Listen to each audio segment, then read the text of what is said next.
네, 오늘 우리가 함께 은혜 받을 하나님 말씀은 신명기 8장 1절부터 10절 말씀까지입니다. 내가 오늘 명하는 모든 명령을 너희는 지켜 행하라. 그리하면 너희가 살고 번성하고 여호와께서 너희의 조상들에게 맹세하신 땅에 들어가서 그것을 차지하리라. 네, 하나님 여호와께서 24년 동안에 내가 광야의 길을 걷게 하신 것을 기억하라. 이는 너를 낮추시며 너를 시험하사 내 마음이 어떠한지 그 명령을 지키는지 지키지 않는지 알려 하심이라. 너를 낮추시며 너를 줄이게 하시며 또 너를 알지 못하며 내 조상들도 알지 못하던 만나를 내게 먹이신 것은 사람이 떡으로만 사는 것이 아니요 여호와의 입에서 나오는 모든 말씀으로 사는 줄을 내가 알게 하려 하심이니라. 이 40년 동안에 내 의복이 헤어지지 아니하였고 내 발이 부르트지 아니하였느니라. 너는 사람이 그 아들을 징계함 같이 내 하나님 여호와께서 너를 징계하시는 줄 마음에 생각하고 내 하나님 여호와의 명령을 지켜 그의 길을 따라가며 그를 경외할지니라. 내 하나님 여호와께서 너를 아름다운 땅에 이르게 하시나니 그곳은 골짜기든지 산이든지 시내와 분천과 샘이 흐르고 밀과 보리의 소산지요 포도와 무화과와 석류와 감람나무와 꿀의 소산지라. 내가 먹을 것에 모자람이 없고 내게 아무 부족함이 없는 땅이며 그 땅의 돌은 철이요 산에서는 동을 캘 것이라. 내가 먹어서 배부르고 내 하나님 여호와께서 옥토를 내게 주셨으므로 말미암아 그를 찬송하리라. 아멘. 남의 떡이 커 보인다는 말이 있습니다. 멀리 있을 때는 장점이 많이 보이지만 가깝게 있을 때는 단점이 많이 보이기도 하죠. 요즘 명절이라서 많은 사람들을 이제 만나게 될 텐데 사람들을 만나면서 가까이에서 보면서 또 상대적으로 박탈감을 많이 느끼는 분도 있을 것입니다. 그래서 명절 때에 금지어가 있죠. 취업에 대한 일이나 또 결혼 그리고 대학 진학 어디 학교 갔냐, 연봉이 어떠냐, 또 자녀가 어떠냐, 이런 이야기들은 하지 말라는 이야기들을 많이 합니다. 그런 것들을 통해서 나는 자랑이 되겠지만 또 마음이 상하는 사람들이 많이 있기 때문에 그럴 것입니다. 그런데 부족함이 우리에게 주는 유익이 있다는 것을 통해서 우리가 큰 위로를 받을 수 있습니다. 너무 강한 것이 장점으로 드러나게 되면 숨겨져 있는 장점들이 드러나지 않는 경우가 많이 있습니다. 제 친구 중에 왼손잡이가 있는데요. 근데 이 친구가 왼손잡이인지 몰랐었는가 봐요. 탁구를 치는 애들이 오른손으로 쳤고 모든 것을 다 오른손으로 했어요. 어느 순간 어깨가 아파가지고 오른손으로 할 수가 없었습니다. 그러니까 왼손으로 이제 치기 시작을 했어요. 근데 왼손으로 몇 달을 치더니 오른손보다 지금 더 잘 칩니다. 그래서 왜 이렇게 되는지 모르겠다고. 그래서 제가 너는 원래 왼손잡이야. 원래 왼손잡이인데 어려서부터 오른손을 썼기 때문에 오른손잡이인 줄 알았던 거야. 그런데 왼손을 써보니까 너무 잘하는 것은 원래가 왼손잡이였기 때문에 더 잘하는 거다. 나는 아무리 해도 왼손으로 아무것도 못한다. 그런 얘기를 한 적이 있습니다. 그래요. 그동안 숨겨져 있던 새로운 가치를 발견하게 되죠. 저는 모나리자라는 그 그림이 있지 않습니까? 그 여인이 아름답습니까? 잘생겼습니까? 그 그림을 가만히 보면 눈썹이 없어요. 사람에게 눈썹이 없으면 어떨까요? 눈썹이 없으면 참 이상하게 보이지 않습니까? 그런데 모나리자 그 얼굴을 보면 눈썹이 없는데 굉장히 신비로운 매력이 있다는 것을 느끼게 되죠. 바로 눈썹이 없는 그 부족함 때문에 또 다른 것들이 드러나는 기회가 된다는 사실입니다. 시편 39편 4절 말씀을 한번 읽어볼까요? 여호와여 나의 종말의 연한이 언제까지인지 알게 하사 내가 나의 연약함을 알게 하옵소서. 내가 나의 연약함을 알게 하옵소서. 이렇게 기도를 합니다. 나의 강함을 알게 하옵소서가 아니라 나의 연약함을 알게 하옵소서라고 기도합니다. 과학과 의학의 발달은 불편하고 부족한 것을 느낄 때 새로운 것들을 발견하고 연구하게 되죠. 신명기 8장 오늘 읽은 이 말씀은 하나님만을 의뢰해야 된다는 선언문입니다. 그러니까 하나님만을 의뢰해야 된다는 선언문이에요. 모세는 이스라엘 백성들을 가나안 땅, 젖과 꿀이 흐르는 땅으로 인도하게 하실 때에 광야를 지나도록 하셨습니다. 이 광야를 통해서 백성들에게 가르치고자 하는 교훈이 있었던 거죠. 좋은 땅을 주시기 전에 먼저 부족한 것을 알게 하시는 겁니다. 그래서 그 부족함 가운데에서 여러 가지로 시험을 하시고 그 시험을 다 통과하고 난 다음에는 큰 축복이 임했다는 사실입니다. 가나안 땅은 누구든지 원하는 땅입니다. 그래서 1절 말씀을 한번 읽어볼까요? 내가 오늘 명하는 모든 명령을 너희는 지켜 행하라. 그리하면 너희가 살고 번성하고 여호와께서 너희의 조상들에게 맹세하신 땅에 들어가서 그것을 차지하리라. 우리가 원하는 소원하는 것들, 우리가 바라는 것들, 이 모든 것들을 내 것이 되게 하고 차지하게 하려면 어떻게 해야 되느냐? 1절 모든 명령을 너희는 지켜 행하라. 그리하면은 자, 앞에 있는 내용 그 말씀에 순종함으로 차지하게 된다는 것을 연결해 주는 거죠. 이렇게 하면 이것을 너에게 주겠다, 이런 얘기죠. 이스라엘 백성들이 가나안 땅으로 갈 때 광야에서 몇 년을, 40년이었어요. 40년 장장. 굉장히 오랜 기간이죠. 40년 동안 그들이 광야를 돌고 돌아서 가게 하셨습니다. 지름길로 가면 금방 갈 수 있는 일이에요. 그런데 광야에서 40년 동안을 계속 돕니다. 이 광야는 사람들이 살아가기에 모든 것들이 불편합니다. 불편할 뿐만 아니라 생명의 위협을 받기도 하고요. 매우 어려운 곳이 바로 광야입니다. 성경은 우리가 살아가는 이 시대를 광야라고 말합니다. 살기가 참 힘들죠. 어려움이 참 많습니다. 그러나 이 광야를 거쳐가게 되면 바로 가나안 땅, 젖과 꿀이 흐르는 땅, 하나님이 예비하신 우리에게 천국이 있다는 사실을 믿으시기를 바랍니다. 2절과 3절 오늘 본문 한번 읽어볼까요? 내 하나님 여호와께서 이 40년 동안에 내게 광야 같은 길을 걷게 하신 것을 기억하라. 이는 너를 낮추시며 너를 시험하사 내 마음이 어떠한지 그 명령을 지키는지 지키지 않는지 알려 하심이라. 너를 낮추시며 너를 줄이게 하시며 또 너도 알지 못하며 내 조상들도 알지 못하던 만나를 내게 먹이신 것은 사람이 떡으로만 사는 것이 아니요 여호와의 입에서 나오는 모든 말씀으로 사는 줄을 내가 알게 하려 하심이라. 자, 40년 동안 광야길을 걷게 하신 것을 기억하라. 그 광야길을 걷는 동안 무엇을 하셨다고요? 너를 낮추셨다. 너를 시험하셨다. 너의 마음이 어떠한지, 네가 하나님의 명령을 지키는지 이것을 보려고 그랬다라고 말합니다. 우리가 이 땅에서 어떻게 사느냐에 따라서 우리의 미래가, 또 우리에게 예비된 천국이 우리에게 다가온다는 사실을 기억하셔야 됩니다.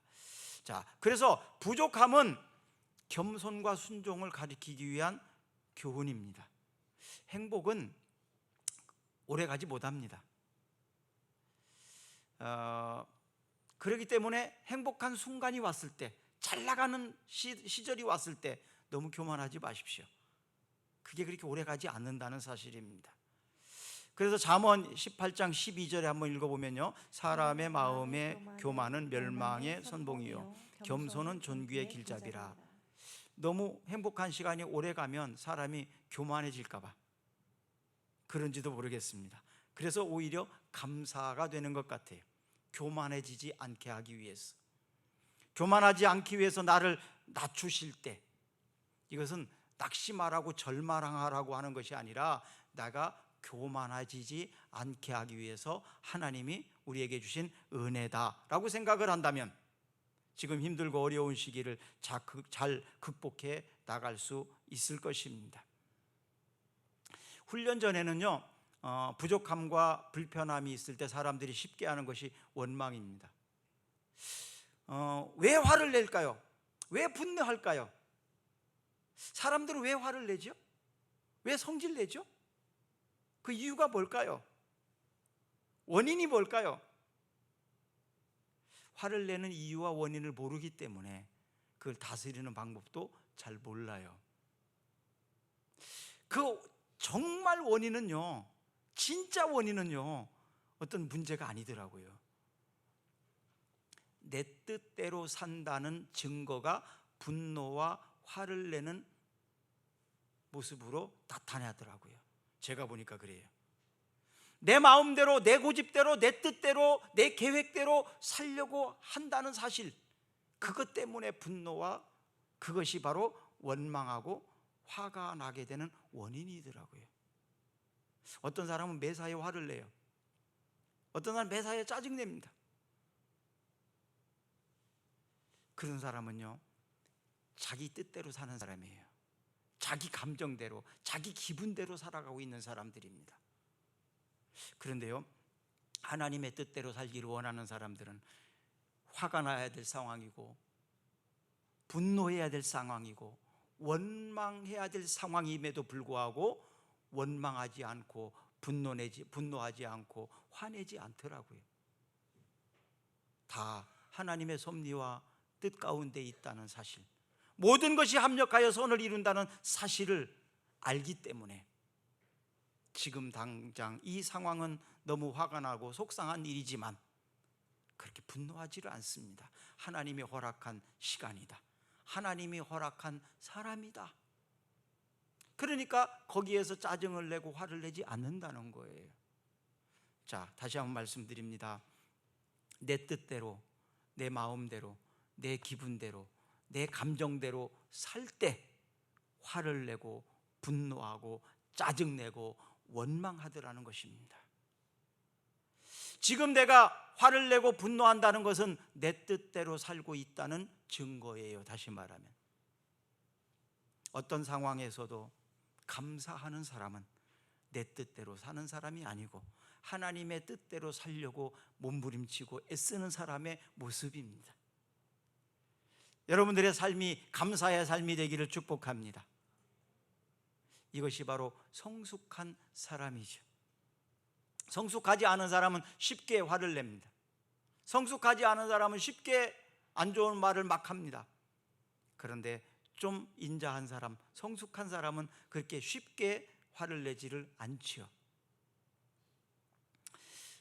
민수기 21장 7절에서 8절까지를 보시면 백성이 모세에게 이르되 말하되 우리가 여호와 당신을 향하여 원망함으로 범죄하였사오니 여호와께 기도하여 이 뱀들을 우리에게 떠나게 하옵소서. 모세가 백성을 위하여 기도하매 여호와께서 모세에게 이르시되 불뱀을 만들어 장대 위에 매달아라. 물린 자마다 그것을 보면 살리라. 이렇게 말씀하셨어요. 이제 9절 한번 읽어보겠습니다. 모세가 놋뱀을 만들어 장대 위에 다니 뱀에게 물린 자가 놋뱀을 쳐다본 즉 모두 살더라. 이게 뭔 얘기냐 하면 하나님께서 원망하고 불평하고 그러던 사람들을 징계하기 위해서 불뱀을 보냈습니다. 그래서 그 뱀에 물린 사람마다 사람들이 죽어가는 거예요. 그래서 모세가 하나님 앞에 기도했습니다. 백성들에다가 다 죽게 생겼습니다.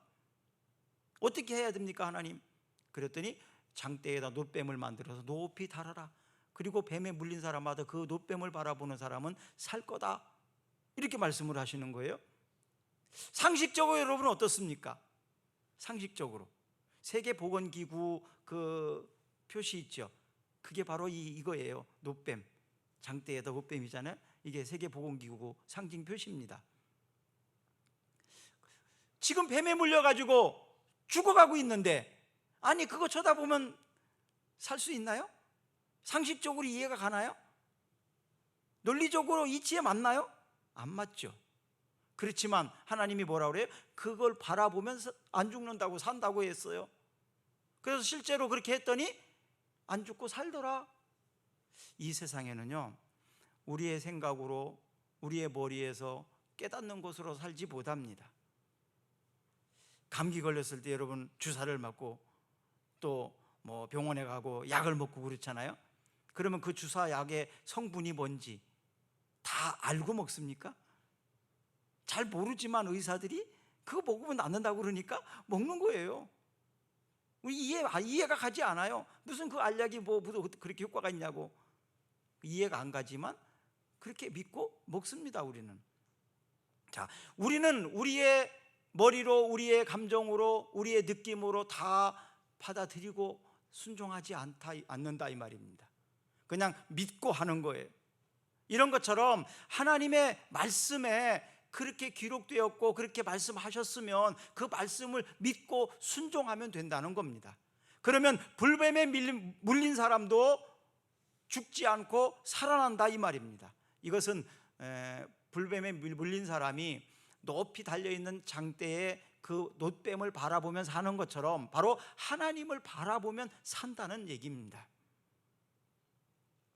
자, 결국은 우리의 부족함은 우리를 훈련하기 위한, 우리를 성숙하게 하고 우리를 거룩한 하나님의 백성으로 만들어주기 위해서 훈련하는 방법이다 이 말입니다. 마태복음 5장 3절 말씀해 보니까 심령이 가난한 자는 복이 있나니 천국이 그들의 것이며 이렇게 했어요. 심령이 가난한 사람, 마음이 가난한 사람, 마음이 가난한 사람이 복이 있대요. 그러면 마음이 비워져 있어야 된다는 얘기죠. 자기 마음으로, 자기의 의로, 자기의 고집으로, 자기의 주장으로, 자기 자신으로 자신에게 꽉 차 있는 사람은 남의 말을 듣지 않습니다. 씨도 안 먹힌다는 말이 있죠. 아무리 옆에서 말해도 소용이 없어요. 왜? 이미 그 마음속에 자기의 생각으로, 자기의 주장으로 꽉 차 있기 때문에 다른 것을 바라볼 수 있는 여유가 없는 것입니다. 그래서 자아로 가득한 사람은 하나님의 말씀이 그 안에 들어갈 공간이 없습니다. 다른 사람의 말을 좀 들어보려는, 경청하려면 자신의 마음속에 있는 것을 좀 비워야 돼요. 그래야 그 안에 들어올 수 있는 거지요. 남의 말을 듣지 않고 자기 고집대로 하는 사람 한번 상대해 보셨나요? 속이 어떻게 돼요? 터집니다. 속이 터집니다. 자기의 생각대로, 자기의 고집대로 그냥 밀고 나가는 거예요. 이런 사람들에게는 믿음도 잘 자라질 않더라고요. 자기의 마음을 비워야 다른 사람의 말이 들리기 시작을 합니다. 자기의 자아를 비워야 하나님의 말씀이 내 속에 들어올 수 있는 것입니다. 딱딱한 길가에 떨어진 씨는 그 속에서 싹이 튈 수가 없어요. 딱딱하기 때문에. 그러면 그대로 거기에 씨가 있으니까 날아가는 새가 와서 그 씨앗을 다 먹어가 버립니다. 바로 길가에 딱딱한 마음처럼 되어 있는 사람을 우리는 씨도 안 먹히는 사람이라고 말을 합니다. 하나님의 말씀에 내가 살려면 바로 딱딱한 마음, 단단한 마음을 좀 부드럽게 갈아엎어야만 가능한 것입니다. 남의 말을 들으려면 바로 심령이 가난해진 사람, 이 상태가 돼야 남의 말을 듣기도 한다는 거죠. 그래서 부족함은요, 하나님의 은혜를 담는 그릇과 같다, 저는 그렇게 말씀드리고 싶습니다. 부족함은요, 하나님의 말씀을 담는 그릇과 같다. 부족하지 않다는 것은 꽉 차 있다는 얘기고, 부족하다는 얘기는 속에 뭔가를 더 채울 수 있다는 의미죠. 그래서 이 부족함이라는 것은 하나님의 말씀을 채우는 그릇과 같다. 내가 좀 부족하다, 이런 생각을 가진 사람은 다른 사람의 말을 듣습니다. 내가 좀 부족하다, 그래 하나님의 말씀을 내가 들어야 된다, 이런 생각을 갖습니다. 그러니까 하나님의 은혜는 부족한 사람들에게 더 있더라는 것입니다. 그래서 서기관과 바리새인 같은 사람은요, 자기가 부족하지 않다고 생각하는 사람이었기 때문에 하나님의 말씀을 듣지 않습니다. 예수님의 말씀을 들으려고 하지 않습니다. 누가 자기에게 조금만 섭섭한 말을 하면 싸우려고 하고 공격을 합니다. 그런데 자신이 부족하다는 마음을 가지고 있는 사람은요, 누가 나에 대해서 지적을 하고 나에게 대해서 어떤 말을 하면 내가 부족하니까 그것을 배우고 들으려고 합니다. 왜? 내가 부족하다는 걸 스스로 느끼기 때문에. 교만한 사람은 자기가 부족하다는 것을 모릅니다. 그래서 다른 사람의 말을 듣지도 않고 이런 교만한 사람은 결국 망하게 되는 것입니다. 아까 말씀드린 것처럼 잠언 18장 12절에 있는 것처럼 교만은 바로 멸망의 선봉이다. 겸손은 존귀의 앞잡이다. 이렇게 말씀을 드렸지 않습니까? 부족한 사람은 하나님의 은혜를 들으려고 합니다. 그리고 하나님의 은혜를 마득하게 담을 수 있는 여유가 있는 것입니다. 자, 내가 부족하다는 것을 인정하고 또 내가 부족하기 때문에 말씀을 묵상해야 되고 내가 부족하기 때문에 나는 기도하지 않으면 살 수가 없고 바로 이런 사람들에게 하나님의 은혜가 채워지는 줄로 믿습니다. 오늘 본문 6절 한번 읽어볼까요? 내 하나님 여호와의 명령을 지켜 그의 길을 따라가며 그를 경외할지니라. 광야에서 배우는 것은 바로 하나님의 명령을 지키고 그 길을 따라서 하나님을 경외하는 것을 가르치기 위해서 광야를 주셨다. 광야는 부족함이라고 말씀드렸습니다. 내가 부족하게 되게 된 것은, 내가 뭔가가 좀 아쉬움이 있는 것은 바로 하나님의 말씀을 듣고 그 명령을 지키면서 살게 하려고 부족함을 주셨다. 10절 내가 먹어서 배부르고 내 하나님 여호와께서 옥토를 내게 주셨으므로 말미암아 그를 찬송하리로다. 무엇 때문에 배불러요? 하나님이 주신 은혜 때문에 배부르다는 것입니다. 하나님께서 광야에서 만나와 메추라기를 보내주셨잖아요. 그래서 그가 배불렀다. 바로 하나님의 은혜를 먹은 사람은 배부름이 있습니다. 자기 자신으로 가득한 사람은 늘 부족함을 느낍니다. 이것은 욕구에 대한 부족함이죠. 진리에 대한 부족함이 아닙니다. 그런 사람은 자신의 교만으로 가득 찰 수밖에 없고 자기 뜻대로 자기 된 원대로 안 되기 때문에 화를 내고 분노하고 원망하고 이런 삶을 사는 거예요. 하나님의 말씀을 먹고 하나님께 기도하는 사람은 그래서 원망하고 분노하고 쉽게 성질내질 않습니다. 왜? 하나님의 말씀을 먹었으니까, 하나님 앞에 기도하니까요. 자, 부족함을 모르는 사람은 기도하지 않습니다. 이걸 조금 돌려서 말하면 교만한 사람은 기도하지 않습니다. 또 돌려볼까요? 기도하지 않는 사람은 교만한 사람입니다. 기도 않는 사람은 뭐 하는 사람이라고요? 교만한 사람입니다. 그렇게 자신 있나요? 그렇게 기도 안 하고 살아도 괜찮을 정도로 자신감이 있나요? 기도하지 않아도 살 수 있다는 자신감이 있는 분은 참 대단한 것 같습니다. 저는 기도하지 않으면 살 자신이 없어서 기도합니다. 기도하지 않으면 안 된다는 걸 알기 때문에 기도하지 않을 수가 없습니다. 제가 부족하기 때문에 저는 기도합니다. 건강 문제, 경제적인 문제, 인간적인 여러 가지 관계의 문제, 이런 모든 것들을 통해서 얼마나 낮아져 보셨습니까? 아니 좀 더 비참해지기 경험은 없으십니까? 이것은 하나님께서 나를 기도하게 하려고 그러는 것입니다. 이것은 바로 하나님의 은혜가 필요하다는 것을 알게 하고 싶은 하나님의 교훈이십니다. 그렇기 때문에 우리는 어떤 상황 속에 있어도 절망하지는 않습니다. 절망한 상황이 오면 기도합니다. 하나님 나를 도와달라고, 하나님 나를 좀 도와주세요 라고 기도합니다. 그러면 내가 변하든지 상대가 변하든지 둘 중에 하나는 변하더라고요. 바뀌더라고요. 이것이 바로 기도의 위력이고 능력인 줄로 믿습니다.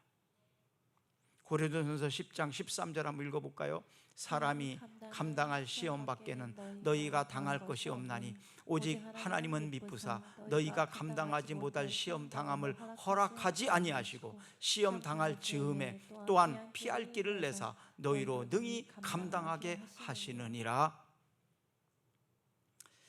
시험을 당할 때, 너무 힘들고 어려운 시기에 있을 때, 어쩌면 지금도 그 상황 속에 있는 분도 있을 것입니다. 너무너무 힘들고 어려울 때 하나님께서는 감당하지 못하는 시험은 안 주신다. 그러면 감당하기 위해서 나는 못 감당하는데 어떻게 합니까? 이거죠. 하나님 앞에 기도하면 어떻게 된다고요? 시험 당할 즈음에 또한 피할 길을 내사 너희로 능히 감당하게 하시느니라. 하나님께서는 내가 감당하지 못하는 시험을 허락하지 아니하신다. 하나님이 피할 길을 주시든지 아니면 감당할 만한 능력을 주신다. 무엇을 통해서 능력을 주시느냐 하면 말씀과 기도 외에는 없더라고요. 제가 터득한 경험입니다. 말씀과 기도 외에는 그 어떤 곳으로도 감당하지 못하더라고요. 그러나 말씀과 기도를 통해서는 감당할 능력을 제가 받게 되더라는 것입니다. 그래서 말씀 묵상을 여러분들에게 계속 강조하는 것입니다. 그래서 여러분들에게 기도를 강조하는 것입니다. 어린아이들을 보면요, 아프고 나면 성장하더라고요. 아프고 나서 팍 성장하더라고요. 금년에 24년도에 우리가 성장하고 성숙하는 해인데, 성장하고 성숙하는 해. 그래서 아픔을 통해서 어쩌면 더 성숙하고 성장해야 되는 분들도 있을지 몰라요. 고난이죠. 부족함입니다. 매우 힘든 어려운 시기입니다. 그러나 이 시기를 통해서 여러분들이 성장하시기를 축복합니다. 아이들이요, 어린 아이들이 성장한 모습을 보면 아주 어렸을 때는 뭐 좀 이쁜 짓도 안 하고 막 그러잖아요. 근데 조금 크기 시작하면 막 이쁜 짓도 하고 귀여운 짓도 하고 막 그러거든요. 들어오면서 막 손을 흔들면서 들어오고 그러잖아요. 옛날에는 옆에 가까이 가면 도망가 버렸는데, 그렇죠? 어린 아이들이 성장하는 것을 보면 그래요. 지난번에 보니까 야긴이가 루아를 막 안고 슈퍼까지 가더라고. 옆에 와서 손만 잡아도 울었는데 이제 안고 아예 그냥 마트까지 가더라고요. 이 크는 모습이죠, 그죠? 성장하는 모습이지요. 아프고 나면 성장하더라고요. 고난을 통해서, 부족함을 통해서 성장합니다. 다시 말하면 성장하기 위해서는 아픔과 광야 같은 시간도 있더라, 이 말입니다. 항상 좋은 날만 있지는 않아요. 행복은 그리 오래 가는 게 아닙니다. 살면서 부부도 그렇더라고요. 사랑으로 그게 그렇게 평생 가는 게 아니더라고요. 그러면 성숙함과 성장이 없으면 살 수가 없어요. 끝까지 갈 수가 없습니다. 그래서 성숙하고 성장해야 합니다. 요한복음 15장 7절 한번 읽어볼까요? 너희가 내 안에 거하고 내 말이 너희 안에 거하면 무엇이든지 원하는 대로 구하라. 그리야 하면 이루리라. 하나님이 기도하는 방법을 알려주셨는데 어떻게 기도해야 되냐? 너희가 내 안에 거하고 내 말이 너희 안에 거하면 무엇이든지 원하는 대로 구해라. 그러면 이루리라. 이거는요, 보통 약속이 아닙니다. 보통 우리 수표 하면 10만 원짜리, 뭐 50만 원짜리, 100만 원짜리, 아니면 또 거기다가 은행에서 내가 얼마짜리 하면 써서 도장 찍어서 주지 않습니까? 그래서 은행이 보장하는 수표예요, 그게. 그렇죠? 이거는 10만 원이라는 종이지만 10만 원이라는 가치가 있는 자기 앞 수표다, 이러는 거죠. 그래서 은행에서 도장을 찍어서 줍니다. 그러면 우리는 그건 10만 원짜리가 되는 거예요. 그런데 예수님이 주시는 수표를 보니까, 여기 보니까요, 금액을 안 썼다는 거예요. 무엇이든지 원하는 대로 구하라. 무엇이든지 원하는 대로 구하라. 이것은 원하는 거, 그것을 기록을 하고 예수님 도장 찍어주세요, 이게 아니고 예수님이 먼저 도장을 찍어주신다는 의미입니다. 보증한다는 의미예요. 이것을 우리는 뭐라고 말하냐면 백지수표다, 이렇게 말합니다. 백지수표. 가계수표가 우리나라 사람들은 잘 많이 안 쓰기 때문에, 그렇죠, 미국 같은 데는 가계수표를 많이 쓰는데, 금액을 쓰고 도장 찍으면 이제 그건 다 되는 건데, 예수님은요 어떻게 했냐면 빈 수표에다가 예수님이 도장을 찍어 주신 거예요. 그리고 네가 원하는 대로 써라, 이 얘기입니다. 이게 지금 이 말씀이에요. 무엇이든지 원하는 대로 구하라. 이거는 뭐냐 하면 수표에다가 예수님이 도장을 찍어 놓고 여기다가 네가 원하는 대로 써서 은행에 갖다 주면 그만큼 너에게 준다, 그런 의미입니다. 백지수표. 이게 바로 우리에게 기도하라고 하면서 주신 수표입니다. 근데 조건이 있어요. 앞에 보니까 너희가 내 안에 거하고 내 말이 너희 안에 거하면, 이거죠. 너희가 내 안에 거하고 내 말이 너희 안에 거하면 무엇이든지 원하는 대로 구하라. 그리하면 어떻게 된다? 이루리라. 자, 이것이요 엄청난 것입니다. 이 약속의 말을 그냥 말씀을 믿고 이대로 하면 되는 거예요. 만약에 이 약속의 말씀 믿었는데 이대로 안 되면 누가 책임져야 됩니까? 예수님 책임지셔야 됩니다. 이대로 했는데요. 그래서요 이 신뢰와 확신은 굉장히 중요한데, 이 신뢰와 확신은 어디에서 오냐면 순종을 통해서 나타납니다. 신뢰와 확신이 있으면 어떤 상황에서도 순종할 수 있어요. 신뢰하니까, 확신하니까, 믿으니까 이런 거죠. 지금 상황은 안 좋은 상황이라 할지라도, 그가 무슨 말을 할지라도 그를 믿으면, 그의 진심을 안다면 그것에 흔들리지 않습니다. 자, 그러면 이런 믿음이 있느냐 이건데요, 예수님에 대한 이런 믿음이 있느냐 하는 거예요. 저는 그런 믿음이 있어요. 그래서 생명까지도 던질 수 있어요, 믿고. 근데 지금 이 자리에 있는 여러분들은 그만큼 믿음이 없을 수 있어요. 그렇죠? 그렇죠? 있을 수 있죠. 이런 것을 우리는 뭐라 그러냐면 부족함이라 그럽니다. 부족함. 믿음이 부족하다 그런 뜻이에요. 나는 양 목사님처럼 믿음이 부족합니다. 그만한 믿음이 없습니다. 그러면 어떻게 하면 될까요? 부족해요. 어떻게 해야 될까요?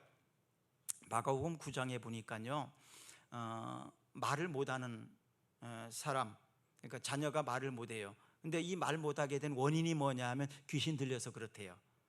말 못하는 자녀를 데리고 와서 제자들과 앞에다 놓고 제자들에게 기도해 달라고 했는데 안 낫는 거예요. 그래서 예수님이 마침 오시니까 예수님, 주님의 제자들에게 기도해 달라고 부탁을 했는데 안 낫습니다. 그랬더니 예수님께서 하시는 말씀이 마가복음 9장 23절 24절에 기록되어 있습니다. 읽어봅니다. 예수께서 이르시되 할 수 있거든이 무슨 말이냐? 믿는 자에게는 능히 하지 못할 일이 없느니라 하시니 곧 아이의 아버지가 소리를 질러 이르되 내가 믿나이다, 나의 믿음 없는 것을 도와주소서 하더라. 자, 귀신 들린 아이를 놓고 제자들에게 해달라 했더니 아닌데요, 지금 제자들도 믿음이 부족했고 이 아버지도 믿음이 부족한 거예요. 왜냐하면 예수님이 왔을 때에도 할 수 있거든 좀 해달라, 이것은 완전한 믿음이 아니죠. 그래서 예수님께서 할 수 있거든이 무슨 말이냐, 믿는 자에게 능히 하지 못하는 일이 없다. 그랬더니 이 부모가 뭐라 그러냐면 소리를 지르면서 내가 믿나이다, 나의 믿음 없는 것을 도와주소서, 이렇게 했다는 거예요. 내가 믿나이다, 이것은 어떻게 보면 내가 믿고 싶습니다, 또 내가 믿겠습니다, 이런 의미겠죠. 왜? 지금 절박하지 않아요. 내 아들이 말을 못해요. 얼마나 절박하겠습니까? 이거보다 절박한 일이 어디 있겠어요. 그러니 절박한 마음으로 내가 믿겠습니다, 내가 믿나이다, 나의 믿음 없는 것을 도와달라고 그랬더니 그 믿음을 주실 뿐만 아니라 그 아이를 고쳐주셨다는 사실입니다. 그래서 여러분, 내가 부족하다는 것을 알았다면, 느꼈다면 어떻게 해야 됩니까? 나의 믿음 없는 것을 도와주세요, 내가 믿음 부족한 것을 도와주세요, 나에게 믿음을 주세요, 이런 것을 위해서도 기도해야 된다는 얘기입니다. 여러분들에게도 이런 믿음이 있기를 축복합니다. 그리고 이런 믿음의 역사가 있기를 주의 이름으로 축복합니다. 믿음이 없이는 이런 기적이 안 일어나요. 제자들도 마찬가지였고 부모에게도 마찬가지였어요. 그런데 믿음 있는 예수님이 하시니까 되었더라. 바로 우리도 그런 믿음 있는 사람이 된다면 이런 능력을 날마다 경험하며 살 수 있다, 이 말입니다. 이스라엘 백성들이 광야를 지나갈 때 샘물이 없어서, 물이 없어서 목말라 했잖아요. 이럴 때 자, 고린도전서 10장 4절에 보니까 다 같은 신령한 음료를 마셨으니 이는 그들을 따르는 신령한 반석으로부터 마셨으며 그 반석은 곧 그리스도라. 바로 광야에서 샘물을 주셨던 것이 상징적으로 그것은 바로 하나님의 은혜였다. 마라의 쓴 물이 단물이 되게 하셨고 엘림의 그 축복도, 엘림은 오아시스거든요, 하나님이 주신 은혜였고, 또 호렙산에서 있는 반석 그 얘기거든요. 호렙산에서 반석 바위를 쳤더니 물이 나오게 하셨던 일, 이것들이 다 바로 하나님의 은혜였다. 우리가 이 땅에서 목마름, 갈증을 느낄 때 하나님께 구했더니 바로 샘물을 주셨다. 갈증을 느끼는 여러분들에게 바로 이런 샘물의 은혜가 있기를 축복합니다. 또 이스라엘 백성들이 줄일 때 만나를 주셨다고 했습니다. 시편 78편 24, 25절 그들에게 만나를 비같이 내려 먹이시며 하늘 양식을 그들에게 주셨으니 사람이 힘센 자의 떡을 먹으며 그가 음식을 그들에게 충족히 주셨도다. 바로 만나는 날마다 주시는 은혜다. 그래서 빌립보서 4장 19절에 보시면 나의 하나님이 그리스도 예수 안에서 영광 가운데 그 풍성한 대로 너희 모든 것을 쓸 것을 채우시리라. 하나님께서 우리의 모든 쓸 것을 채우시리라 이렇게 약속을 하십니다. 내 힘으로 내가 노력하고 내가 이렇게 해서 벌어먹고 살던 그런 시기가 있어요. 그런데요, 또 그런 경험을 한번 해봅니다. 하나님의 은혜로만 살고 싶습니다. 똑같이 사라지더라. 제가 영혼을 위한 닭고기 스프라는, 혹시 책 읽어보신 분 계신가요? 안 읽어보신 분 한번 읽어보셔도 좋을 것 같습니다. 영혼을 위한 닭고기 스프, 푸른 숲에서 역간으로 한 책인데요, 주인공은 마크 앤더슨입니다. 그리고 그의 부인은 수잔인데요, 마크 앤더슨은 비행기 조종사이고요, 그 부인은 수잔입니다. 그런데 그 앤더슨의 부인 수잔이 눈 수술을 받다가 실명합니다. 그러니까 눈 수술을 받다가 전에 잘 봤어요. 근데 수술을 하다가 잘못돼 가지고 완전히 시력을 잃어버립니다. 재활 수술을 했지만 눈을 계속 뜰 수가 없었습니다. 얼마나 낙심됐겠어요. 그냥 집에만 있다면 너무너무 답답했어요. 그래서 일을 좀 해야 되겠다. 그래서 전에 다니던 직장을 다니겠다고 그랬더니 남편이 이제 출퇴근을 시켜줍니다. 데려다주고 데려오고 그러면서 전에 하던 일을 하더라고요. 제 친구 중에도 그런 친구가 있는데, 원래 대학교 때까지 이렇게 데이트하고 그럴 때는 아무런 문제가 없었어요. 근데 대학을 졸업하고 우리 자매가 완전히 시력을 잃었어요. 근데 결혼하더라고요. 그래도 결혼했는데 제가 어느 날 사는데 한번 가봤더니요, 그 친구 부인이요 다 해요. 집안 살림, 밥도 하고 빨래도 하고 심지어는 남편 와이셔츠까지도 다려요. 앞을 못 보는데 너무너무 신기하더라고요. 앞을 못 보는데 다림질까지 다 하더라고요. 그래서 앞을 보지 못해도 웬만한 거 할 수 있겠구나 노력을 해서 그런 생각을 했는데, 여기 나오는 이 수자는 이제 직장에 나가서 자기 일을 하죠. 근데 출퇴근 너무 힘들으니까 남편이 이제 출퇴근을 시켜줬는데, 이제 남편이 어느 날 선언을 합니다. 내가 언제까지 당신을 뒷바라지 할 수가 없다. 이제 오늘부터는 당신 스스로 출퇴근해라. 못 데려다 준다. 나 딱 선언을 해버렸습니다. 이 부인이 청천벽력과 같은 소리예요. 그래도 어떻게 합니까? 그냥 하얀 지팡이를 들고 그리고 더듬더듬 하면서 출퇴근을 합니다. 얼마나 섭섭했겠습니까? 눈물 흘리면서 출퇴근을 했어요. 그러는 어느 날 버스를 딱 탔는데 운전기사가 이런 말을 합니다. 부인은 참 좋은 남편을 두신 것 같습니다.